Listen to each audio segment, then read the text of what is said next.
नमस्कार, मैं सानिका और आप देख रहे हैं न्यूज़ 21। जयपुर में विद्यार्थियों और जनहित के मुद्दों को लेकर कांग्रेस ने सरकार के खिलाफ मोर्चा खोल दिया। सचिन पायलट, गोविंद सिंह डोटासरा, टीकाराम जूली समेत कांग्रेस के कई विधायक सविनय अवज्ञा मार्च निकालते हुए विधानसभा पहुंचे, लेकिन विधानसभा के गेट नंबर 6 पर पुलिस ने उन्हें अंदर जाने से रोक दिया। इसके बाद कांग्रेस विधायक गेट के बाहर ही धरने पर बैठ गए। सविनय अवज्ञा मार्च की शुरुआत मुख्य बधिर विद्यालय से हुई। कांग्रेस नेताओं और विधायकों ने विद्यार्थियों के मुद्दों को लेकर मार्च निकाला और विधानसभा के गेट नंबर 6 तक पहुंचे। यहां गेट पर ताला लगा दिया गया और विधायकों को विधानसभा में प्रवेश नहीं दिया गया। इसके विरोध में कांग्रेस विधायक गेट के सामने ही बैठ गए और सरकार के खिलाफ काफी नारेबाजी करते हुए आंदोलन किया। कांग्रेस विधायकों का आरोप है कि सरकार की ओर से जारी किए गए कथित तुगलकी फरमान को वापस लिया जाए। स्कूलों में अव्यवस्थाओं और अनियमितताओं को सामने लाने के लिए अभिभावकों और पत्रकारों की एंट्री पर रोक लगाने वाले नियम को भी वापस लेने की मांग की गई। साथ ही सभी विभागों में सामने आ रही अनियमितताओं को दूर करने की मांग भी उठाई गई।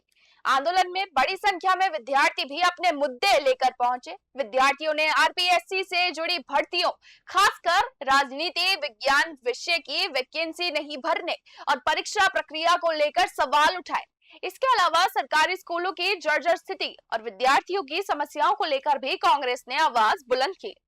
कांग्रेस नेताओं का कहना है कि वे इन मुद्दों को सदन के अंदर मजबूती से उठाना चाहते हैं, लेकिन उन्हें विधानसभा में प्रवेश तक नहीं दिया जा रहा। ऐसे में सवाल ये है कि विधानसभा के पहले ही दिन जब कार्रवाई हंगामे की भेंट चढ़ गई, तो क्या आगे सदन सुचारू रूप से चल पाएगा? क्या सत्ता पक्ष और विपक्ष जनहित के मुद्दों पर सार्थक चर्चा कर पाएंगे, या फिर हंगामे के बीच विधानसभा की कार्रवाई लगातार बाधित होती रहेगी? देखिए जयपुर से एक खास रिपोर्ट सिर्फ न्यूज़ 21 पर। मौजूद है कांग्रेस यहाँ पे सभी विधायक धरने पर बैठे हुए हैं, जानने की कोशिश करते हैं क्या है स्थिति। जी बताना चाहेंगे। ताला लगा हुआ है बहन जी, नहीं जा सकते क्योंकि ये तानाशाह सरकार है, ये भ्रष्टाचारी सरकार है, ये सरकार पूरी तरीके से फेल है। जनता के मुद्दों पे चर्चा नहीं करना चाहती है, केवल अपने धार्मिक उन्माद फैलाने के और आरएसएस की पाठशालाएं सार्वजनिक शिक्षा में चलाने के लिए एजेंडे के साथ में काम कर रही है, इसके अलावा कुछ नहीं। तो अभी आपके मेन मुद्दे क्या हैं यहाँ पर बैठने के लिए? हमारे मेन मुद्दे हैं जो शिक्षा की व्यवस्था कैसे सुधरे, चिकित्सा की व्यवस्था कैसे सुधरे, लॉ एंड ऑर्डर कैसे सुधरे, आपका जो है वो भ्रष्टाचार कैसे रुके, लोगों की सुविधा के लिए छात्रों की नौजवानों को रोजगार कैसे मिले। इन मुद्दों पे चर्चा करने के लिए तो लोकसभा और विधानसभा है। तो आज जबकि यहाँ विधानसभा चलनी चाहिए थी और आपको अपोजिशन में बैठा होना चाहिए था, आप गेट के बाहर यहाँ चिलचिलाती धूप में बैठे हुए हैं। अपोजिशन में बैठने के लिए तो आए हैं, तो ताला खुलवा दो, आप ताला खुलवा दो, हम अंदर जाके बैठेंगे ईमानदारी। तो क्या विधायकों को भी विधानसभा के अंदर जाने की इजाजत नहीं मिल रही है? ताले की फोटो चलाओ आपके मीडिया में कि ये देखो लोग इतना मोटा लगा हुआ है, इतू मीटर ताड़ो लगेड़ो है, डाकुओं के भी को नहीं लागेड़ो, जितो विधायकों के लागेड़ो है। और जो भ्रष्टाचारी जिनके ऊपर 24-24 मुकदमे हैं वो तो मंत्री बने बैठे और हाई कोर्ट से गिरफ्तारी पे स्टे ले रखा है, और यहाँ हमको बाहर रोक रहे हैं। किसे जिम्मेदार मानते हैं आप इस सिचुएशन? जिम्मेदार दिल्ली की पर्ची और असक्षम यहाँ के बीजेपी के नेतृत्व को और सरकार को। तो अब आगे का आपका क्या एक्शन होगा, आगे क्या आपकी रणनीति है? काले कानून को हटवाएंगे, प्रदेश के लोगों की समस्याओं के शिक्षा, चिकित्सा, कानून व्यवस्था सब मुद्दों पे चर्चा कराएंगे। इनके खिलाफ विशेषाधिकार हनन का नोटिस दे करके विशेषाधिकार हनन का नोटिस लाएंगे, और जनता के मुद्दों के लिए जान की परवाह नहीं है, गोली भी लगेगी तो खाएंगे, लेकिन जनता के लिए काम करेंगे। तो ये है जुनून यहाँ पर जनता के मुद्दों को उठाने का। तो अभी यहाँ पे कांग्रेस जो कि विधानसभा के अंदर होनी चाहिए, विपक्ष में वहाँ बैठनी चाहिए थी, यहाँ रोड पर है, क्या कहना चाहिए आप इस स्थिति को लेकर? मैं सिर्फ यही कहना चाहूँगी, जो आज जो राजस्थान में हो रहा है, स्कूलों की हालत जर्जर हो रखी है और कई जगह स्कूल गिर चुके हैं और कई हल्लों तो बाहर पेड़ों के नीचे बैठाना पड़ा है। अब आप लोग अच्छे से जानते हो कि बारिश के टाइम पे कहाँ बैठाते बच्चों को, तो इनको सिर्फ और सिर्फ कागजी कार्रवाई करते हैं और कोई बनाने का कोई उनका मकसद नहीं है। तो आप इसके लिए किसे जिम्मेदार मानती हैं? मैं तो सरकार को मानती हूँ, जो बीजेपी सरकार है उसको मैं जिम्मेदार मानती हूँ। इन्होंने अच्छा कदम उठाया होता, स्कूलों के लिए अच्छे पैसे दिए होते तो बनते हो। तो आप क्या कहना चाहिए, आज ये जो स्थिति बनी हुई है, कांग्रेस विधानसभा के अंदर ना जी, तानाशाही की जो सरकार है भाजपा की, जो जिस तरह का आदेश इन्होंने निकाला है कि कोई मीडिया कर्मी है या जनप्रतिनिधि है विद्यालय में जाके जो विद्यालय की क्या हालात है उसको नहीं देख सकते हैं, उसको लेके आज हमारा विरोध प्रदर्शन था। क्योंकि शिक्षा की तरफ से सरकार का कोई ध्यान ही नहीं, और जो शिक्षा मंत्री हैं उनको कोई लेना देना भी नहीं। जिस तरह की उनकी भाषा रहती है, जिस तरह का वह बोलते हैं, जबकि जो शिक्षा मंत्रालय का जो डिपार्टमेंट होता है बहुत सोबर और सभ्य है और भारत के बच्चों का जो भविष्य का निर्माण के लिए। लेकिन मेरे जिस विधानसभा क्षेत्र से मैं आती हूँ वहाँ पूरी की पूरी बिल्डिंग इन्होंने भूमिदोज कर दी गई है। अल्टरनेट कोई इन्होंने वैकल्पिक वहाँ कोई व्यवस्था नहीं की है। बच्चे 3-3, 4-4 किलोमीटर जाने पे मजबूर है। अभी इन्होंने जो विद्यालय के अंदर क्रमोन्नत विद्यालय किए थे वहाँ पद भी स्वीकृत नहीं किया। तो सरकार की जो मंशा ही नहीं है गरीब का, एक मजदूर का, वो बच्चा पढ़े और आगे बढ़े। लेकिन ये तानाशाही सरकार की नहीं चलेगी। इसको लेके हम सड़कों में भी उतरेंगे, विद्यालय में जाएंगे। जिस विद्यालय कोई भाजपा सरकार के नहीं है, लोकतंत्र को बचाएंगे, संविधान को बचाएंगे। Thank you. सत्रा में स्टूडेंट अपनी डिमांड लेके आए हैं और उम्मीद कर रहे हैं कि कांग्रेस उनकी डिमांड्स को उठाएगी, जिसमें बहुत सारे स्कूल से कॉलेज तक के बच्चे भी हैं। क्या कहना चाहिए? उठाएंगे, इनकी डिमांड उठाएंगे। आज हमने तो बच्चों के लिए आज का दिन रखा था कि हम बच्चों की बात करें, लेकिन ये सरकार अंदर जाने दे तब तो। अभी हम जा रहे हैं अंदर, अभी बात रखेंगे, विशेषाधिकार हनन की बात करेंगे कि ऐसे हम विधायकों को कैसे रोक सकते हैं। जब से विधानसभा चली यहीं से जा रहे हैं। उसको रोक दिया गया, स्कूलों में एंट्री नहीं है, कौन दिखाएगा? हाँ, तो ये सरकार की तानाशाही है। ये अपने पापों पे पर्दा डालना चाहते हैं, उनको छुपाना चाहते हैं, इसलिए इस प्रकार के कानून लेके आए। हम बच्चों की आवाज़ को उठाने का काम करेंगे।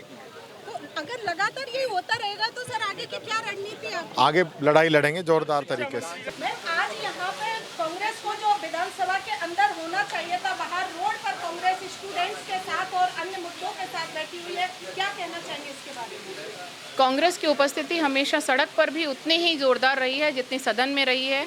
और ये बीजेपी का एक डर था कि इन्होंने हमारा प्रवेश यहाँ पर वर्जित किया। हम यहाँ पर बैठे रहे हैं 2 घंटे तक विधानसभा के गेट के सामने, पर इन्होंने गेट नहीं खोला है। और उससे पहले जो अभी सरकार की स्थितियां हैं, आने वाले चुनाव को देखते हुए भी, और जो केंद्र में जो स्थितियां हैं, जो जेन ज़ी की भावना है, जो बेरोज़गारी का मुद्दा बहुत बड़ा है, जो शिक्षा की बदहाल यहाँ स्थितियां हैं, चिकित्सा की जो बदहाल स्थितियां हैं, सरकार पर सवाल उठने वाला है यहाँ सदन में। इसलिए सरकार डरी हुई है कि हम सदन में प्रवेश ना करें और ये सत्र चल ना पाए। विधायकों की आवाज़ नहीं सुनी जा रही है, उनको अंदर एंट्री नहीं दी जा रही है, तो आम जनता की आवाज़ तो कैसे सुनी जाएगी? क्या कहेंगे आप इस पर? यही आपका मीडिया का मैं रोल समझती हूँ, ये है कि आप लोगों तक पहुँचाएं कि किस तरह से तानाशाही यहाँ पर चल रही है, हिटलरशाही यहाँ पर चल रही है।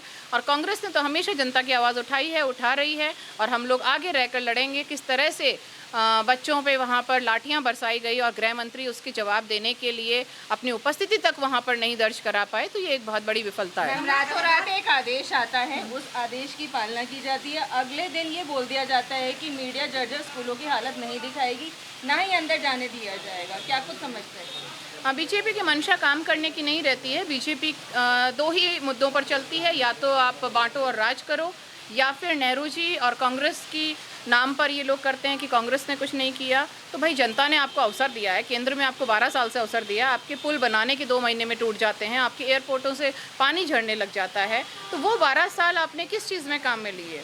आपका तीसरा टेन्योर केंद्र में यहाँ चल रहा है, आधा टेन्योर यहाँ पर सरकार का निकल गया है, पर मंशा है सिर्फ विफलताओं पे पर्दा डालने का, सुधार कार्य करने का। सिस्टम में इनकी कोई मंशा नहीं है। ये सिर्फ नए नए मुद्दे लाएंगे, लोगों को बांटेंगे, और शिक्षा, स्वास्थ्य, बेरोजगारी जो हमारे मुद्दे हैं उनसे लोगों का ध्यान भटकाएंगे। मैम, आप खुद एक महिला है, राजस्थान में लॉ एंड ऑर्डर की स्थिति को लेकर के आप क्या कुछ कहना चाहते हैं? लॉ एंड ऑर्डर की जिस दिन से ये बीजेपी सरकार बनी है, तब से हम स्थितियाँ देख रहे हैं कि किस तरीके से एक महिला है, वो चाहे शहर में हो चाहे गांव में हो, वो अकेले या फिर अपने परिवार वालों के साथ भी जाने में वहाँ सुरक्षित नहीं है।